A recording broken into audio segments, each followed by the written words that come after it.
So hey guys, welcome to Appalachia's Homestead. I had you on my beautiful driveway looking at the animals with me, but guys, a thunderstorm is coming in and we need the rain, so we won't begrudge it. But welcome back to the channel.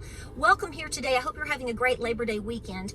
Listen, I have my cast iron video coming up for you, and I hope you check out my biscuit tutorial that I put up before this video. Okay, it's fun, silly fun, but it hits the basics of how to make biscuits. So I hope I answered all of your questions. And the next video coming up is cast iron, and I'm getting everything prepared for that because I really take my cast iron seriously, and I want it to benefit you to make better decisions in terms of what you need for your home, your kitchen, your camp style, whatever you're going to be doing. And of course, cast iron is life. Granny taught you that. Listen, I'm gonna dive into this because I think this is really important. So I was hanging out with my Nana last night, and she got to talking, and I love it when this happens because I learn from it. So somewhat into the conversation, you'll see it just picks up. You'll hear it. I started recording her, and she knows that I was doing it, and you're going to hear her talking and me asking questions to help prompt, things that I'm thinking of that she doesn't know or whatever, to go over things that she's told me before, or maybe we've talked about before, or maybe I've even had in a video before. My Nana will be 88 years old very soon, and she was born during the Great Depression in 1936. She lived as a Great Depression baby, guys, until basically she was out of high school and gone, okay? They were a very poor family. She will tell you they didn't have, running water and electricity until basically the 1950s. And so therefore, all of the skill sets that you see from the 20s into the 30s, my Nana lived that even up into into the 1950s. So she always has a lot of input. My Nana was also raised with not only her parents, but she also lived with her grandparents, okay? You had 8 people living in a 2-bedroom little home for the most part, and they bounced around because they rented and different things like that, okay? They didn't have a lot of money. They farmed. Most of the adults worked. Her grandmother, who is my great-great-grandmother, was pretty much the homekeeper. She did a lot of the gardening. She did the milking. She did all of these things. All of the other adults had to work. The children had to help big time, and they also went to school. So there was a lot on my great-great-grandmother. So you'll hear my Nana in this video talking about a lot about, she'll say her mother, or she'll call her granny. That's her grandmother, my great-great. And what I want to really focus on here is something that I'm concerned about, because I see a lot of you overwhelmed in terms of your preparedness. Or what do you do during a crisis? What do you do during a hard time? What are you going to eat? Let me tell you this right now. I've been living this lifestyle for quite a while, and I talk about being debt-free.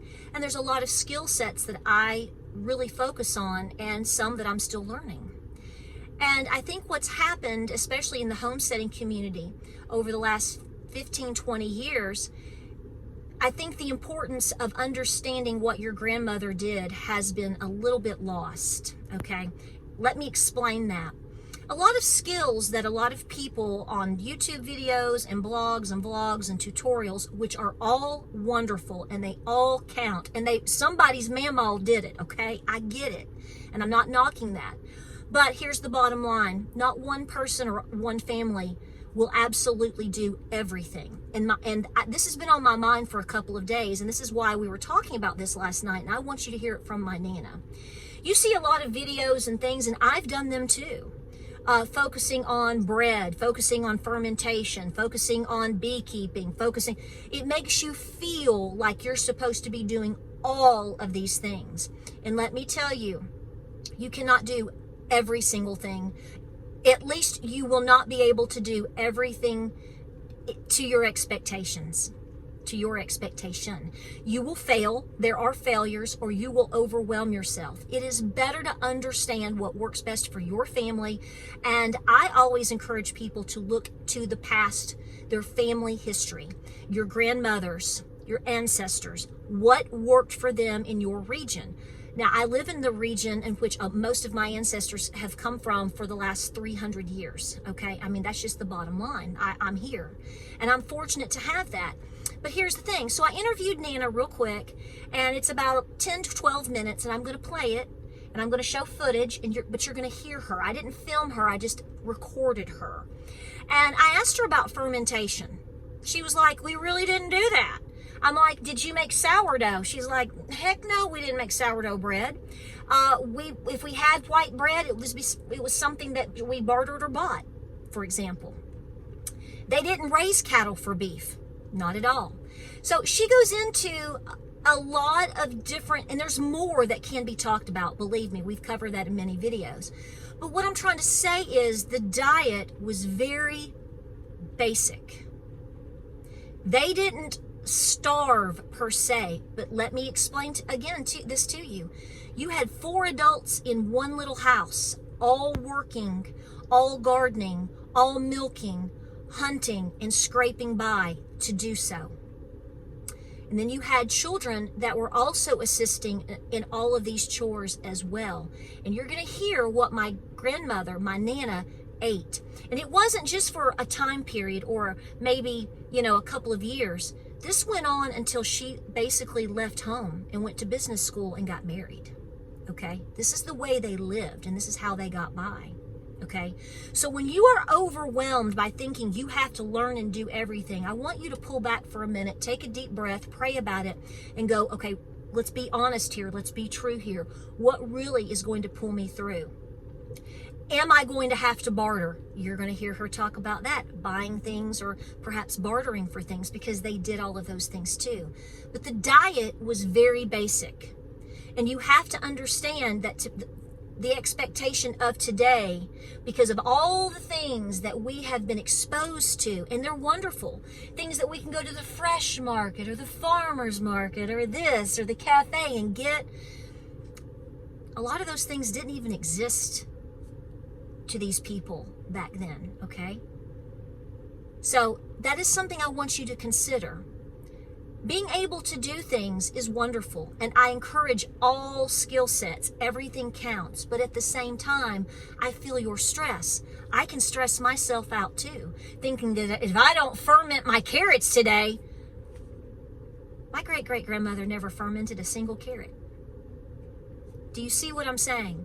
They lived off some very, very basic things, and everybody had to work just to have those very basic, mundane, day by day, everyday things. You'll hear more about it when my Nana talks. So I've got footage coming up. I'm going to put her audio on it. I hope you enjoy it. I love preserving my Nana's wisdom. That's very important to me. It helps me. It's part of my family history. But even more so than that, I think it's going to help you. So when you feel like you're not doing enough or you're beating yourself up, this is another important reminder of why bringing it back to the basics is what matters. That is what the folks in the mountains and here in Appalachia did to get by. It wasn't anything like you may think. It was very basic. Nana's going to take it away for you right now. Thanks for being here. We had cabbage. We made the slaw out of cabbage, Right? Chopped it up. So that obviously Granny Hart most likely is the one that made the slaw from the cabbage, which means she fermented it. Did she ferment anything else that you can remember? I don't know what she... I mean, did you ever have fermented like carrots or any other vegetables? She didn't ferment the slaw. I usually was the one that made the slaw, and I just took a chopper and went chop on the cabbage and carrots, and that's what I... But you didn't stuff them in jars and keep them for months at a time. You ate it fresh is what you're saying. I just made it fresh. If we didn't eat it, we just threw it out. Okay. So she didn't do all that stuff. Yeah. Now, I'm trying to figure out what did Harpy or whoever, for that matter, I'm talking about back in the 30s, 40s, maybe when you were a teenager, even anything you can think of, that the food that they would preserve all year. What were the main things? I mean, if you wanted a chicken, that was a fresh kill. Yeah. If you wanted slaw, you made it fresh when you had it. Yeah. So what were the main things that you had to put away to hope that you would have in the winter? Well, Granny would can green beans. Okay. And she would canned tomatoes if she had a lot of tomatoes. Okay. And then she would buy a bushel of beets, and she would boil the beets and fix them with the vinegar and everything in the jars. We always had beets to eat. Okay. Okay. And we only had something sweet and meat on Sunday. On Sunday, right. Yeah. And the kids would want something sweet through the week. And I said, well, go whisper to Mother and ask her, can we have sugar to make some cookies? And usually Buddy would go and I'd say, Mother, can we have some sugar to make cookies? And she'd say, no, I only have enough for Sunday. So, and that was usually, you've told me before that was usually only a cup. Yeah. And you would have to choose, are you going to make cookies or are you going to make a cake? Yeah. And so, okay, so you only had, now you would have sausage some for breakfast. Yeah. But for dinner, you didn't have like ham or chicken, steak. No. You only waited for that till Sunday. Sunday. We had meat on Sunday. And sometimes I dreaded going home in the afternoon because Granny wouldn't have anything. So there was sometimes, other than farming time or stuff that you could pick out of the garden, we would go home and we might have a kettle of pinto beans. Okay. And then the next day we might have a kettle of potatoes. And that's one reason I don't like potatoes today, is because that was all we had to eat. She cooked it every day. Now, I would imagine, and you correct me, Harpy made, as far as any breads, you simply had either cornbread or biscuits. Did she make sourdough and all these exotic breads and all this stuff? Granny Hart made cornbread. Okay. And she could make the best cornbread. And sometimes when she didn't want to fool with baking it, she would fry it. Okay. We'd have fried cornbread. Like a hoe cake type thing? Yeah. Okay. And everybody liked that. Oh, yeah. Definitely. We liked. And so then on Saturday, I would make a cake from scratch. I didn't have no cake mixes. Right. I had to go by a recipe, and my icing was a recipe. Right. And that's what we had on Sunday. All right, so you would make the dessert maybe on Saturday. I would imagine if you made a cake, it would be because you want to have cake also for Sunday if Preacher Jackson came. Is that right? What you told me? Okay. Yeah, and then one time we got ready to eat supper, and I would cook stuff through the week if I could get enough sugar. Now, when you say that, let me ask you this: how old or what time frame are we talking? How old were you when this? I was about 14 or 15. So you were cooking with her for the whole family as much? Yeah. Okay. And one night we got through eating supper, and Dad, I said, do we have any sweets tonight? And I said, no, I didn't make anything today. And he said, well, Peggy, get up from the table and get the pan out and cook us a big pan of oatmeal. Okay. So I'd get up and cook oatmeal, and we would put butter and sugar in it, and we'd eat that oatmeal just like it was $1 million cake. Right. So that would be an occasional treat dessert. Right. What about now? Did you tell me? Did y'all ever eat rice? Did you have rice? I can't remember because I don't like rice. Right. And we would have rice, but we would have it for breakfast and fix it like a cereal. We'd cook it, and then we would put sugar and butter and eat it as a cereal. Sort of like oatmeal. Yeah. Yeah, it would be like an oatmeal I liked replacement. it like that. So I'm hearing corn, beans, Just potatoes, like you've told me before. Yeah. That was over and over. Now, in the dead of winter, though, I mean, in January, can you? If nothing was fresh from the garden, what would be your options then? We would just open up either green beans or I don't know what else she would make soup.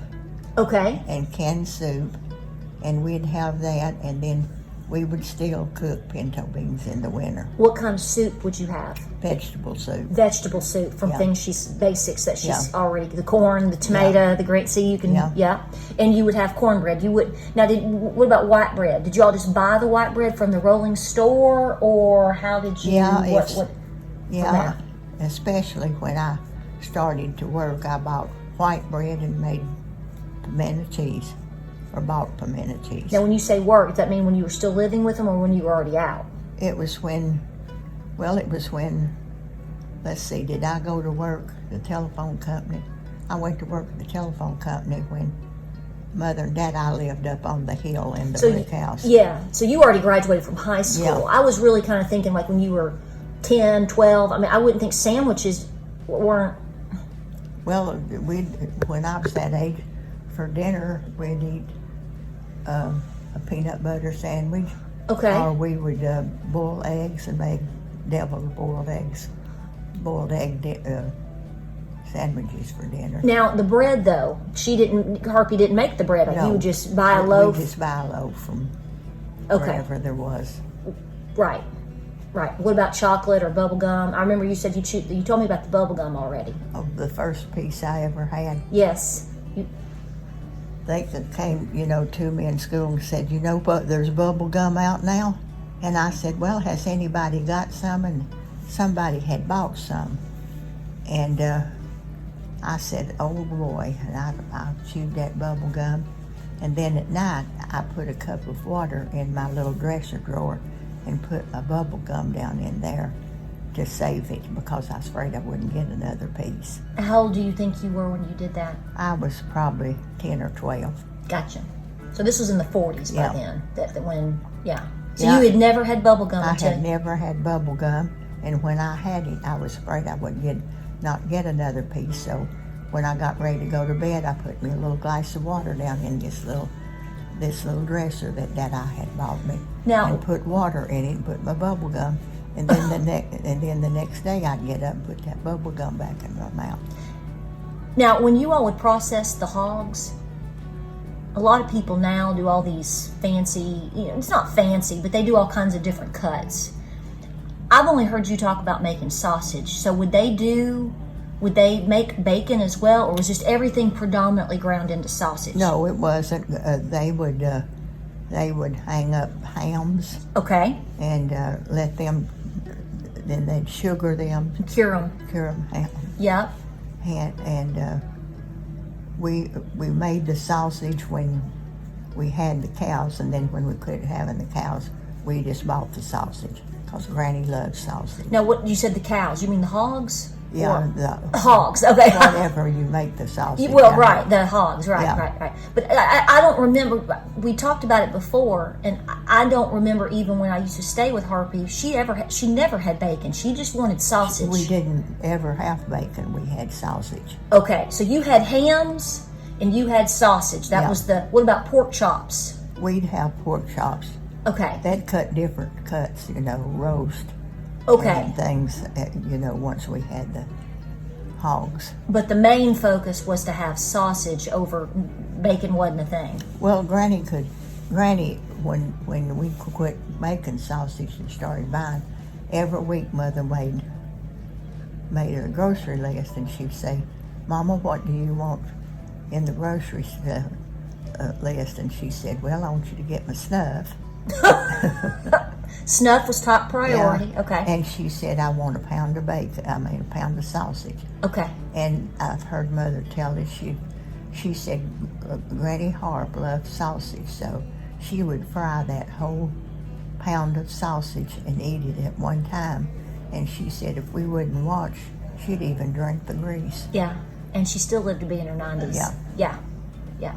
Okay. Well, I was thinking about that earlier because I was thinking about what ways that some people ferment and cure bacon and do all these things, and that's great. But I don't think was not the focus for you all during the 30s and the 40s. We didn't know to ferment stuff, and right. We just put it up the best way we could to preserve it so that we could eat it. Right. Exactly.